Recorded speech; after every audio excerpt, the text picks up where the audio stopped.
नमस्कार दोस्तों, मैं हूं देवेंद्र कुमार और आप सबका स्वागत है ML ID study point YouTube channel पर। तो दोस्तों, आज मैं आपके सामने DLED प्रथम सेमेस्टर के बाल विकास के अति लघु उत्तरीय प्रश्नों को लेकर के आया हूं। दोस्तों, इससे पहले आपने DLED प्रथम सेमेस्टर के सभी बहुविकल्पीय प्रश्नों को देखा होगा। आशा करता हूँ दोस्तों वीडियो आपको पसंद आई होगी। दोस्तों, शुरू करते हैं आज की इस वीडियो को और देखते हैं पहला प्रश्न। जीन पियाजे ने बालक के संज्ञानात्मक विकास के अंतर्गत अंतिम अवस्था किसे माना है? तो दोस्तों, अगर जीन पियाजे की बात की जाए तो जीन पियाजे ने संज्ञानात्मक विकास में 4 अवस्थाएं बताई हैं। और पहली अवस्था है आपकी इंद्रिय गामक अवस्था, इंद्रिय गामक अवस्था। और दोस्तों, दूसरी है पूर्व संक्रियात्मक अवस्था, तीसरी है मूर्त संक्रियात्मक अवस्था और चौथी है दोस्तों औपचारिक संक्रियात्मक अवस्था। तो दोस्तों, यहाँ पर चौथी पूछी गई है, तो चौथी कौन सी हो जाएगी? औपचारिक संक्रियात्मक अवस्था। अगला प्रश्न, सीखने के किस सिद्धांत के अंतर्गत व्यक्ति संपूर्ण परिस्थिति के प्रत्यक्षीकरण के आधार पर सीखता है? तो दोस्तों, अगर सीखने के सिद्धांत की बात की जाए तो गेस्टाल्टवादी का सिद्धांत जो है उसके अंतर्गत व्यक्ति संपूर्ण परिस्थिति के प्रत्यक्षीकरण के आधार पर सीखता है। जैसे इसका जो सिद्धांत दिया था कोहलर ने दिया था बनमानुष पर। तो बनमानुष को जैसी परिस्थिति मिली थी उसने उसी के आधार पर सीखा था। इनका परीक्षण क्या था? एक ये रूम था, इस रूम में एक यहाँ बॉक्स रखा हुआ था, यहाँ कई केले टंगे हुए थे, एक कोने में छड़ी रखी हुई थी। और कोहलर ने क्या किया था, इस कमरे में बनमानुषों को बंद कर दिया था। जब बनमानुष को बंद किया तो उसे जब भूख लगी तो वो केले खाना चाहता था। जब ये बनमानुष केले खाना चाहता था तो उसके दिमाग में पहले कोई बात नहीं आई कि केलों तक कैसे पहुंचा जाए। अचानक से उसके दिमाग में ये आया कि अगर बक्सा को इसके नीचे कर लिया जाए तो केले ले सकते हैं, लेकिन फिर भी वो केले नहीं ले पाया। उसके बाद अचानक से उसके दिमाग में ये चीज़ आई कि अगर इस छड़ी का भी प्रयोग कर लिया जाए तो हम इस केलों को ले सकते हैं। तो दोस्तों, इसी आधार पर कह सकते हैं कि संपूर्ण परिस्थिति के प्रत्यक्षीकरण के आधार पर सीखा जाता है, ये गेस्टाल्टवादी कहते हैं। अगला प्रश्न 3 नंबर, सिगमंड फ्राइड द्वारा प्रतिपादित व्यक्तित्व विकास के सिद्धांत को क्या कहा जाता है? तो दोस्तों, सिगमंड फ्राइड का जो सिद्धांत होता है मनोविश्लेषणात्मक सिद्धांत होता है। क्या होता है? मनोविश्लेषणात्मक सिद्धांत। इसमें इन्होंने मन की 3 अवस्थाएं बताई हैं, चेतन, अचेतन और अर्धचेतन। तो दोस्तों, जो अपना शैतान दिमाग होता है वो अचेतन मन होता है, जो सक्रिय होता है वो चेतन होता है, और इन दोनों के बीच की कड़ी को हम अर्धचेतन कहते हैं। अगला प्रश्न, एक ऐसा उत्पादक चिंतन जिसमें किसी समस्या का समाधान करने के लिए गत अनुभवों को नए ढंग से संगठित समायोजित किया जाता है, क्या कहलाता है? तो दोस्तों, अगर नए ढंग से समायोजित करना है तो ऐसे को हम कहते हैं तर्क। क्या कहते हैं? तर्क। अगला प्रश्न 5 नंबर, बालक में पाए जाने वाले जन्मजात अप्रेरकों के नाम बताइए। तो दोस्तों, अगर बालक की बात करें तो बालक में जन्मजात 3 अप्रेरक पाए जाते हैं, भूख, प्यास और नींद।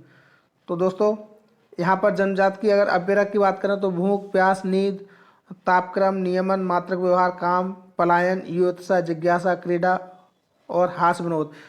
भूख बच्चों को जन्म से लगती है, प्यास भी जन्म से लगती है, नींद भी जन्म से आती है, होम्योस्टेसिस भी जन्म से होता है, ताप जो उसका होता है बॉडी टेम्परेचर वो भी जन्म से नियंत्रण करता है, मात्रक व्यवहार भी जन्म से होता है। तो दोस्तों, ये सभी क्या है? जन्मजात अप्रेरक हैं। अगला प्रश्न 6 नंबर, प्राप्तांक जो किसी प्रदत्त को दो बराबर भागों में बांटता क्या कहलाता है?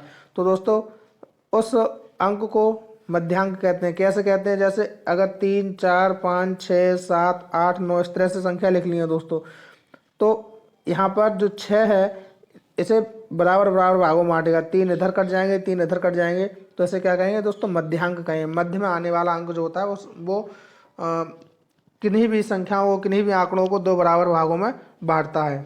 अगला प्रश्न 7 नंबर, अधिगम, धारणा, पुनः स्मरण तथा पहचान आदि प्रक्रियाएं किसके अंतर्गत आती हैं? तो दोस्तों, अधिगम, धारणा या पुनः स्मरण ये सभी स्मृति के अंतर्गत आती हैं। किसके अंतर्गत आती हैं? स्मृति के अंतर्गत आती हैं। अगला प्रश्न, वे प्रेरक जिन्हें व्यक्ति अपने प्रयासों से प्राप्त करता है क्या कहलाते हैं? तो दोस्तों, अगर व्यक्ति अपने प्रयासों से प्राप्त करता है तो उन्हें व्यक्तिगत प्रेरक कहेंगे। व्यक्ति अपने प्रयासों से करेगा तो व्यक्तिगत प्रेरक कहेंगे, और अगर समाज के प्रयासों से करेगा तो सामाजिक प्रेरक या बाह्य प्रेरक कहेंगे। क्या कहेंगे दोस्तों? बाह्य प्रेरक। अगला प्रश्न 9 नंबर, वह शक्ति जिसके कारण व्यक्ति अपने कार्य को करने या न करने के लिए बाध्य हो जाता है क्या कहलाती है? तो दोस्तों इसे हम मोटिवेशन कहते हैं। क्या कहते हैं? मोटिवेशन, प्रेरणा, मोटिवेशन। जिस जब कोई व्यक्ति मोटिवेट होता है, जब कोई व्यक्ति प्रेरित होता है, तो वह किसी भी कार्य को करने और ना करने के लिए बाध्य हो जाता है। अगला 10 नंबर, बाल विकास के अंतर्गत बाल्यावस्था की अवधि कौन सी मानी गई है? तो दोस्तों बाल्यावस्था की अवधि कई मानी गई हैं।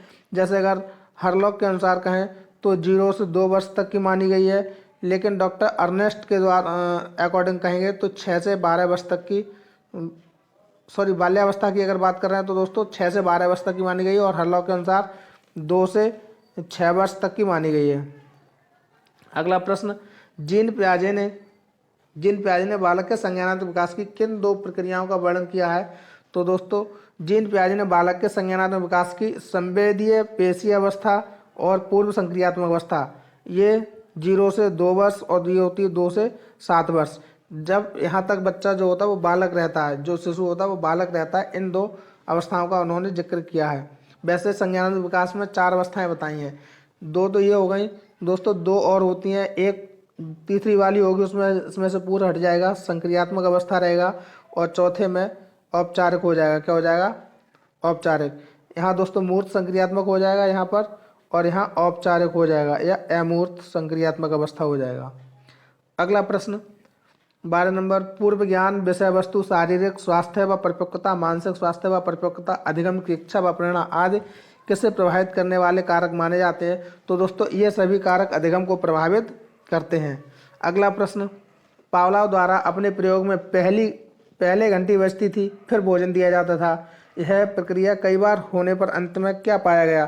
तो दोस्तों अंत में यह पाया गया कि घंटी बजती थी तब भोजन दिया जाता था, लेकिन अंत में यह पाया गया कि घंटी बजने पर ही कुत्ता लार टपकाने लगता था, फिर चाहे उसे भोजन दिया जाए या ना दिया जाए, क्योंकि उसके मन में, उसके मस्तिष्क में एक बॉन्ड बन गया था कि जब जब घंटी बजेगी तब तब भोजन दिया जाएगा। तो इसका मतलब ये होता है कि पावलोव द्वारा प्रयोग के संदर्भ के अंत में अनुकरण हो गया था। अनुकरण मतलब जो कुत्ता था वो सीख गया था कि हाँ जब जब घंटी बजेगी तब तब भोजन दिया जाएगा। अगला प्रश्न 14 नंबर, बुद्धि लब्धि निकालने का सूत्र क्या है? तो दोस्तों बुद्धि लब्धि IQ का जो सूत्र होता है वो होता है MA/CA × 100 जो दोस्तों M होता है वो होता है मानसिक आयु, और C होता है आपकी वास्तविक आयु, और × 100 निकाल लेते हैं। ठीक है दोस्तों, ये काफ़ी बार पूछा जाता है, कभी कभी ये बहुविकल्पीय में पूछा जाता है। तो दोस्तों इस सूत्र को आप बहुत इंपॉर्टेंट करके याद रखेंगे बुद्धि लब्धि का। अगला प्रश्न, CAT का निर्माण किसने किया था? तो दोस्तों अगर CAT की बात की जाए तो लियोपोल्ड बेलोग ने किया था CAT का निर्माण, और इसे 1948 में किया था। अगर TAT की बात की जाए, TAT परीक्षण का निर्माण किसने किया था? तो इसे मरे एंड मॉर्गन ने किया था, मरे और मॉर्गन। तो दोस्तों ये दोनों परीक्षण आपसे काफ़ी पूछे जाते हैं कि CAT और TAT का निर्माण किसने किया? तो दोस्तों TAT मरे और मॉर्गन ने किया था, और CAT लियोपोल्ड बेलोग ने किया था। एक और होता है दोस्तों स्याही धब्बा परीक्षण, वो हरमन रोरसा ने किया था। किसने? हरमन रोरसा ने।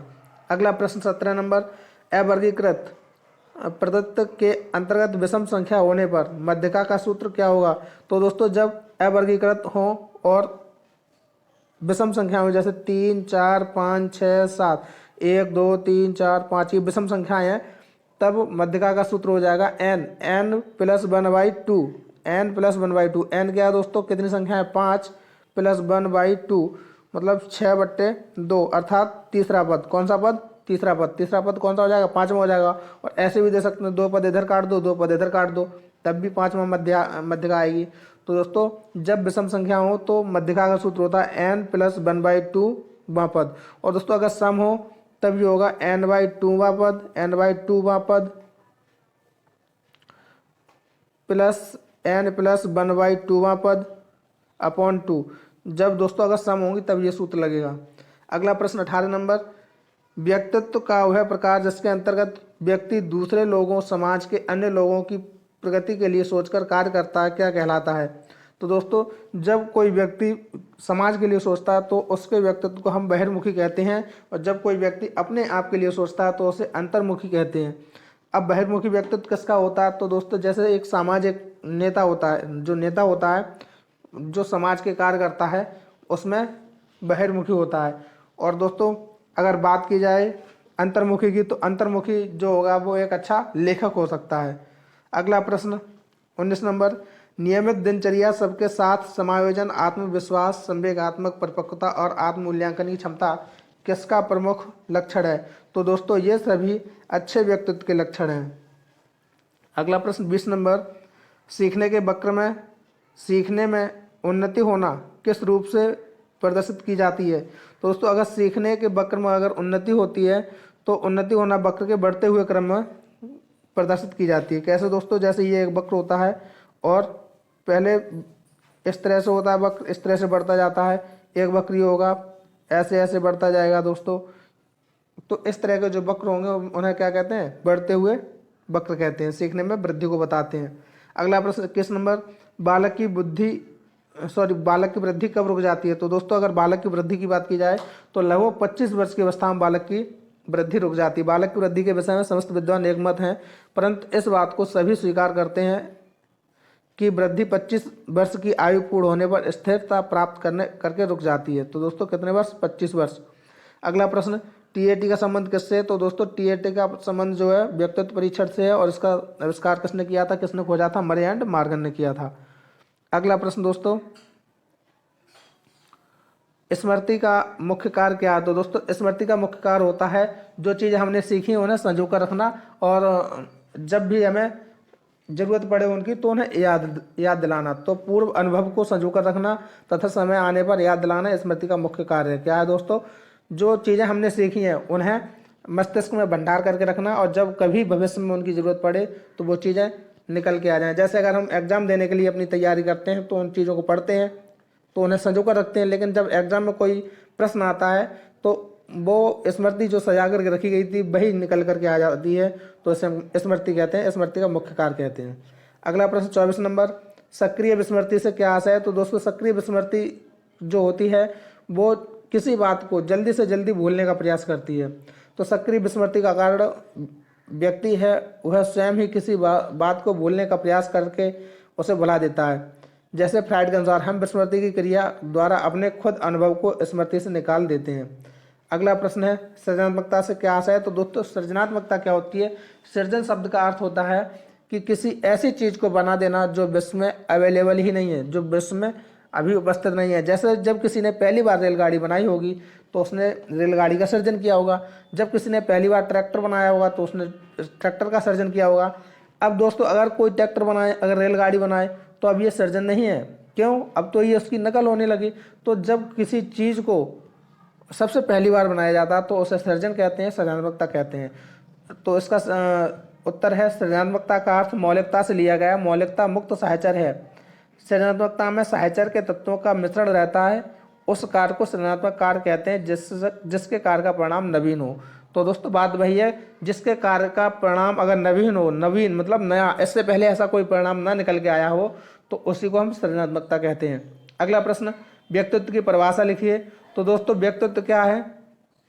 जो पर्सनैलिटी होती है दोस्तों, इसका अर्थ सही मायने में लिया जाए तो मुखौटा होता है। जिस तरह से रंगमंच पर कार्य करने वाले लोग अन्य तरह तरह के मुखौटा पहन करके दर्शकों को प्रभावित करते हैं, इसी तरह से एक व्यक्ति का व्यक्तित्व जो होता है वो व्यक्तित्व जितना अच्छा होगा लोग उससे उतने ही प्रभावित होंगे। अगर मन के अनुसार बात की जाए तो व्यक्तित्व की परिभाषा एक व्यक्ति के ढांचों, व्यवहार के स्वरूपों, रुचियों, आवृत्तियों, संगठकों, योजनाओं तथा अभिरुचियों के सबसे अधिक लाक्षणिक संकलन के रूप में की जा सकती है। अगला प्रश्न, रोर्सा परीक्षण विधि को किस मनोवैज्ञानिक ने आरंभ किया था? तो दोस्तों रोर्सा परीक्षण विधि को हरमन रोर्सा ने दिया था, जो 1960 में प्रारंभ किया। कब? 1960 में। अगला प्रश्न, मध्यमान का उपयोग कब किया जाता है? तो दोस्तों मध्यमान का उपयोग जब किया जाता है जब जो आंकड़े जो होते हैं वो अलग अलग हों। कैसे हों? अलग अलग हों। तो मध्यमान का उपयोग करते वक्त उन सभी आंकड़ों को जोड़ करके उनमें जितने भी आंकड़े होते हैं उनकी संख्या से भाग दे दिया जाता है। तो जब पृथक प्राप्तांकों के योग से प्रतिनिधित्व प्राप्तांक प्राप्त करने हों तब मध्यमान का उपयोग करते हैं। अगला प्रश्न 29 नंबर, मध्यांक की कोई एक परिभाषा लिखिए। तो दोस्तों मध्यांक की अगर परिभाषा की बात करें तो कॉर्नर के अनुसार मध्यांक समंक श्रेणी का वह चर मूल्य है जो समूह को दो बराबर भागों में इस प्रकार बांटता है कि एक भाग में सभी मूल्य मध्यांक से अधिक और दूसरे भाग में सभी उससे छोटे होते हैं। जैसे अगर बात करें 1 2 3 4 5 6 7, तो दोस्तों अगर इसमें बात करें तो ये वाले जो अलग अलग हो गए, बीच वाला अंक जो हो गया मध्य का अंक हो गया, इसके एक तरफ सभी छोटे होंगे और एक तरफ सभी बड़े होंगे। और यही इसमें लिखा है कि मध्यांक समंक श्रेणी का वह चर मूल्य है जो समूह को दो बराबर भागों में बांटता है, जिसके एक और मध्यांक से अधिक और दूसरी ओर उससे छोटे होते हैं। अगला प्रश्न 30 नंबर, जन्म के समय शिशुओं के भीतर कितने संवेग पाए जाते हैं? तो दोस्तों जन्म के समय शिशुओं के भीतर 3 संवेग पाए जाते हैं। कौन कौन से? 3 संवेग पाए जाते हैं। ठीक है दोस्तों। तो आगे देखते हैं दोस्तों 31 नंबर प्रश्न को। बुद्धि के बहुकारक सिद्धांत का प्रतिपादन किसने किया? तो दोस्तों बुद्धि के बहुकारक सिद्धांत का प्रतिपादन थॉर्नडाइक ने किया। दोस्तों अगर एक कारक सिद्धांत की बात की जाए तो बिने ने किया था। किसने? बिने, अल्फ्रेड बिने ने। द्विकारक सिद्धांत की बात की जाए या त्रिकारक सिद्धांत की बात की जाए तो दोस्तों ये दोनों स्पीयरमैन ने दिए थे। किसने? स्पीयरमैन ने। ठीक है दोस्तों। अगला प्रश्न, अंतर्मुखी व्यक्तित्व से क्या तात्पर्य है? तो दोस्तों अंतर्मुखी व्यक्तित्व उस व्यक्तित्व को कहते हैं जो आत्मचिंतन अधिक करता है, जैसे कि दार्शनिक प्रवृत्ति का होता है और कम सामाजिक होता है। जैसे एक लेखक जो होता है वो अपने किसी विषय को लिखने के लिए उस पर चिंतन करता रहता है, उसे समाज से बहुत कम मतलब होता है। अगला प्रश्न दोस्तों 33 नंबर, सामान्य बौद्धिक स्तर के बालक की बुद्धि लब्धि कितनी होती है? तो दोस्तों सामान्य बुद्धि की बात की जाए तो 90 से 109 तक होती है। 90 से 109 तक होती है। अगला प्रश्न 34 नंबर, बुद्धि परीक्षण के लिए प्रयुक्त होने वाले टीएटी परीक्षण का निर्माण किसने किया था? दोस्तों टीएटी का मरे और मार्गन ने किया था। किसने? मरे और मार्गन, टीएटी परीक्षण का। और दोस्तों अगला प्रश्न देखते हैं 35 नंबर, अप्रेरणा का क्या अर्थ है? अप्रेरणा का क्या अर्थ है दोस्तों? अप्रेरणा एक प्रक्रिया है जिसमें सीखने वाले की आंतरिक शक्तियाँ या आवश्यकताएं उसके वातावरण में विभिन्न लक्ष्यों की ओर निर्देशित होती हैं। तो दोस्तों जो मोटिवेशन होता है वही तो अप्रेरणा है। जैसे जब कोई बच्चा सीखने के लिए लालायित होता है तो उसे आंतरिक अप्रेरणा कहते हैं। क्या कहते हैं दोस्तों? वो अंदर से अप्रेरित है सीखने के लिए। अगला प्रश्न 36 नंबर, हल के अनुसार सीखने की प्रक्रिया का आधार क्या है? तो दोस्तों हल के अनुसार अगर सीखने की प्रक्रिया का आधार बताएं तो आत्मसंशोधन है। क्या है? आत्मसंशोधन। प्रश्न नंबर 37, सीखने की कोई एक परिभाषा लिखिए। तो दोस्तों सीखने की अगर परिभाषा की बात करें तो वुडवर्थ के शब्दों में कहें, नवीन ज्ञान व प्रतिक्रियाओं को अर्जित करने की प्रक्रिया को ही सीखना या अधिगम कहते हैं। वुडवर्थ कहते हैं कि नवीन ज्ञान या प्रतिक्रियाओं को अर्जित करना, किसी नवीन ज्ञान को अर्जित करना, ग्रहण करना ही क्या है? सीखना है। अगला प्रश्न 38 नंबर, बच्चों के भाषा विकास में अवरोधन के 2 कारण लिखिए। तो दोस्तों बच्चों के भाषा विकास में अवरोधन के 2 कारण, एक तो ध्वनि के कारण हो सकता है, जो बच्चे भाषा विकास करते हैं, और ध्वनि के कारण भी हो सकता है, या हो सकता है कि वो मूक बधिर हो या उसके किसी अंग में दोष हो, तो इस कारण से भी उसका दोष हो सकता है। प्रश्न नंबर 39, बाल विकास के अंतर्गत शैशवावस्था की आयु कितनी मानी गई है? तो दोस्तों बाल विकास के अंतर्गत जन्म से 5 वर्ष मानी गई है। कितने? जन्म से 5 वर्ष। और मैडम हरलॉक के अनुसार 0 से 2 वर्ष तक भी शैशवावस्था मानी गई है। अगला प्रश्न है 40 नंबर, थॉर्नडाइक ने अपने सीखने के सिद्धांत के अंतर्गत कितने नियमों की चर्चा की है? तो दोस्तों थॉर्नडाइक ने 3 मुख्य नियम दिए हैं। कितने? 3 मुख्य नियम दिए हैं। और दोस्तों 5 गौड़ नियम दिए हैं। कैसे? 5 गौड़ नियम दिए हैं। तो दोस्तों आज की वीडियो में इतना ही, मिलते हैं अगली नई वीडियो में। दोस्तों हमारे टेलीग्राम चैनल से जुड़ने के लिए सर्च करें @MLID स्टडी पॉइंट।